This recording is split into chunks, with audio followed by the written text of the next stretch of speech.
নমস্কাৰ। আজি এটা নতুন ভিডিঅ'লৈ আপোনালোকক স্বাগতম জনাইছোঁ।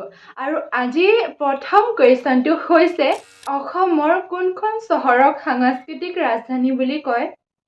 প্ৰথম কুৱেশ্যনটিৰ এনচাৰটো হৈছে যোৰহাট।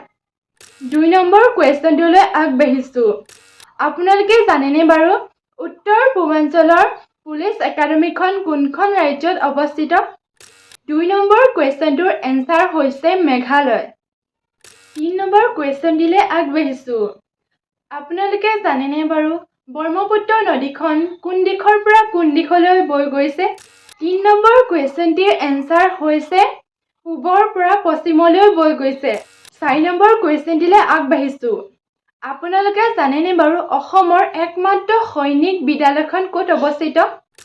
4 নম্বৰ কুৱেশ্যনটিৰ এনচাৰ হৈছে গোৱালপাৰা। 5 নম্বৰ কুৱেশ্যনটিলৈ আগবাঢ়িছোঁ। আপোনালোকে জানেনে বাৰু অসমৰ আটাইতকৈ সৰু ৰাষ্ট্ৰীয় উদ্যানখনৰ নাম? 5 নম্বৰ কুৱেশ্যনটিৰ এনচাৰ হৈছে ওৰাং ৰাষ্ট্ৰীয় উদ্যান। 6 নম্বৰ কুৱেশ্যনটিলৈ আগবাঢ়িছোঁ। আপোনালোকে জানেনে বাৰু অসমৰ কোনখন জিলা বড়োলেণ্ডৰ ক্ষেত্ৰীয় পৰিষদৰ অধীনত নাই? 6 নম্বৰ কুৱেশ্যনটিৰ এনচাৰ হৈছে গোৱালপাৰা। 7 নম্বৰ কুৱেশ্যনটিলৈ আগবাঢ়িছোঁ। প্ৰথম অসমীয়া চাহ খেতিয়কজনৰ নাম আপোনালোকে জানেনে বাৰু? যদি জানে কমেণ্টত জনাব। নেক্সট পাৰ্টত আপোনালোকৰ এই শুদ্ধ এনচাৰটো কোৱা হ'ব।